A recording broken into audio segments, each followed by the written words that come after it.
know what is really important in professional wrestling? The gimmick. You can be the greatest in-ring technician ever, but if you turn up to WWE and someone says, you're going to be a chef, you ain't ever headlining WrestleMania. Of course, there are exceptions to this rule because there are still some fools out there that say Repo Man wasn't a very good character, even though he was the greatest person to ever exist in wrestling, and I'm not joking. But let's not worry about that and let's get back on track. So hello, my name is Cyborg Culture. Thank you for joining me as always. Please hit that subscribe button. Yeah, here's 10 more wrestling gimmicks that were so bad they never made it to TV. Number 10, Scott Hall as G.I. Joe. Yep, you heard that right. Now, how anybody ever looked at Scott Hall and went, I know, he should be some kind of army guy, I don't know. This is just how Vince McMahon's brain used to work. It all came from the SK Wrestling Bros show where they were interviewing Diamond Dallas Page, and DDP just said, yeah, Scotty went down to the World Wrestling Federation and they pointed at him and said, well, do we have the idea for you, G.I. Joe? Now, Hall did have an upbringing where he was situated on a lot of army bases. That's probably where Vince got this idea from. But why would you do that when Sergeant Slaughter was right there? And the Sarge was so good in this role, he even went and worked with the official G.I. Joe team. I actually think the soon-to-be Razor Ramon would have made this work because he just understood wrestling so good.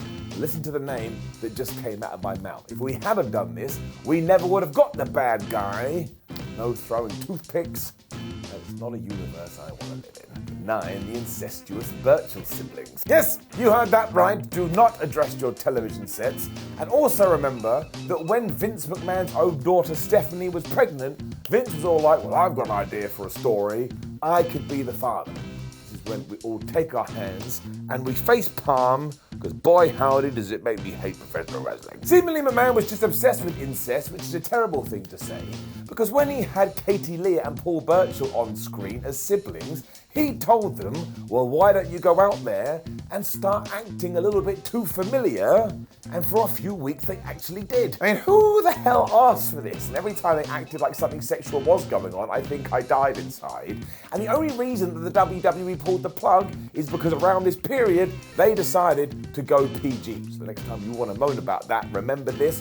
And if we hadn't have done, we probably would have seen it. Thankfully, this has never come back and never will now, but you can't convince me otherwise. Vince absolutely wanted to try and get this through. I'll shake my head forever. Number 8, the Hunchbacks. So if there is some sort of famous story out there, wrestling will always get its fishing rod and try and reel it in. I don't know why. Just loves it. It's got even worse when Jim Hurd was put in charge of WCW in the late 80s because he knew absolutely nothing about professional wrestling, and someone had just seen his CV and said, oh look, he's got executive experience, so let's just make him an executive. So when he sat down to get on with the job, he decided he needed a unique tag team, so he came up with the Hunchbacks. And yes, this meant a couple of wrestlers would have to have worn special suits so they had the hunch, with the big being that they couldn't get pinned, because how are you going to get that on the mat? I suppose it is quite creative, but it would have severely affected the performers who wouldn't have been able to perform at all. And also, so what happens? They never lose because they can't be pinned? I mean, you could do submission.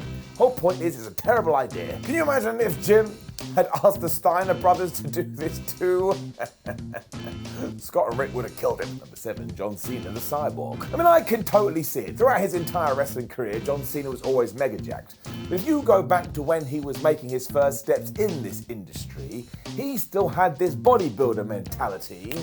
My word, he looked so shredded, or a bit like a robot. This all started down in UPW, which was a promotion that served as a feeder territory for WWE for years. And yes, when Johnny Boy was there, he was the prototype, an android wrestler who, when he was cutting his promos, would sometime rewind his words. So he would say like, ha ha, I'm gonna kill you, and then go, ha ha, I'm gonna kill you.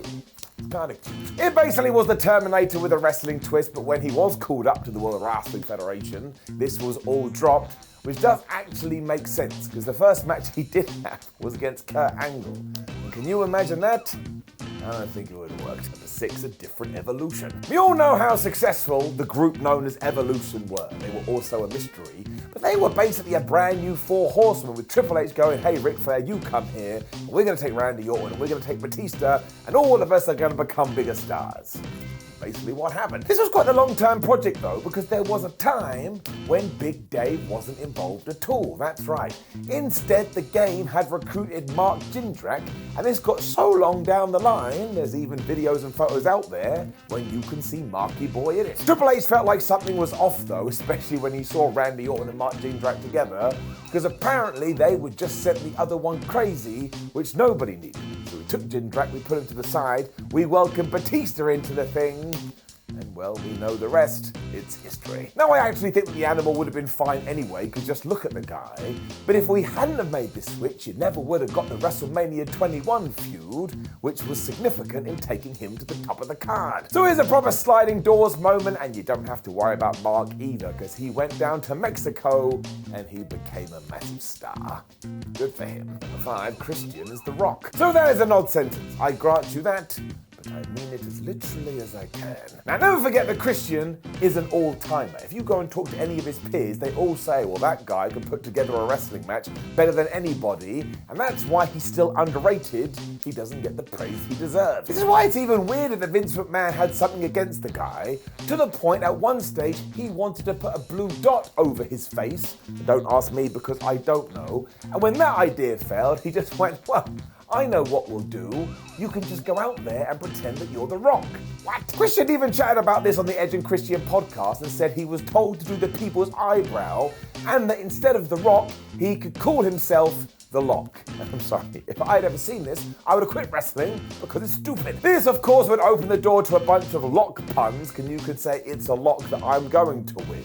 And thankfully, while we did start teasing this, eventually we all just went, no, we cannot let this go out live on television. And the whole thing was pulled. Or if you want to break it right down, everybody thought it was garbage. Was utter garbage. Number 4, Kalisto is going to cut your hair. So we have had hairdressers in professional wrestling before, the most famous of which was Brutus the Barber Beefcake. Every time I do think about him, I just stare off into the distance and go, why would a hairdresser think they'd be a good wrestler? We're never going to know. Now, what we do need more in wrestling is more representatives from the LGBTQ plus community, because sports entertainment is meant to be for everyone. Therefore, you should go around to all communities and make sure they're involved. However, I do get the worry when it came to anything under Vince McMahon when it comes to this stuff, because we all remember Billy and Chuck, and that was handled with the care of a sledgehammer. So when Kalisto was being discussed as being called up from NXT to the main roster, we basically took all of this and smashed it together because, yes, somebody said, why don't we make him a hairdresser? And not only that, but a gay one. There were certainly reports out of there too that suggested this, and that we'd get rid of the mask, and that Kalisto wouldn't really care about grappling because he'd be more interested in cutting people's hair. I mean, this is so damn strange. Thankfully, we didn't do this, and in 2015, the Lucha Dragons were just a tag team instead on Raw and SmackDown. But the fact that somebody had to go, oh, well, he's a hairdresser, and therefore he should be gay, goes why WWE should never do anything like this again. You gotta stop with the stereotypes. It's not helping anyone. Number 3, deaf CM Punk. Given that back in the day CM Punk was the king of the indie scene, when he did sign with WWE, there was understandable excitement, because everyone was like, well, look, I know he's not the usual WWE guy, but he has such command of the audience, he may be able to make it. This makes all the sense in the world too. So what was management's big plan when they did have Phil Brooks under contract? Maybe we should make him deaf. The biggest problem being that CM Punk is not deaf. I mean, maybe he has some tinnitus or something, I don't know. But everybody got so excited because they were like, oh my gosh, we can portray him as the first deaf wrestler. And it's like, well, why don't you just go out there and find a deaf wrestler who's really good and let CM Punk, be CM Punk. I mean, it does kind of make sense because around the same time they told Kofi Kingston to go out there and speak with a Jamaican accent. They were just trying to tick boxes. You just know how this would have ended too, just a bunch of skits with people talking about CM Punk behind his back, and he would have had to have pretended he couldn't hear them, because he was hard of the hearing. I never want to see or talk about this again. Cooler heads did prevail, and instead we got a stripped back version of the Punk we all knew and loved. Look back on his career now, kind of think he did okay. Number 2, Detective Bray Wyatt. So we all know that Bray Wyatt has run the gambit when it comes to personas. I mean, we had Hugsley Harris, we had the Eater of Worlds, we had the Fiend, we had the Firefly Funhouse guy, now we're getting Uncle Howdy. We have to see how that one plays out. But actually, if you dive deeper into his past, there's even more. Because when he was first finding his feet in the industry, he was known as Duke Rotunda, and he was sports entertainment's greatest detective. I'm not joking. There's even videos of this online, and when you do watch it, there is no way you can convince me this wasn't inspired by his dad, Mike Rotunda, who of course used to play IRS. Wyatt also has really long blonde hair, so he looks like a different person, and he went around and he said to his clients, "Don't worry, I can take care of that problem for you." Although it's quite clear he was insinuating that he was gonna kill him. Not kill him, just beat him up. While it's not so great if you do watch the stuff that's out there, I bet with time Bray would have been able to find a way to make this work, because just look at his legacy so far. As long as you let him be creative, he always finds a way. I mean, if this was the first time you'd ever been exposed to the man, would you look at him and go, "Well, that's the future WWE champion"? Of course not, but you never know. Number 1, Ric Flair is Spartacus. So it is back to Jim Hurd for a second time, yes, Mr. Pizza Hut. Once again, we have to reiterate that he didn't know anything about professional wrestling when he was put in charge of WCW, which is why he sat down with Ric Flair, who in the early 90s was such a big star it was ridiculous, and said, "Listen, Rick, you need to cut your hair, and I'm gonna call you Spartacus."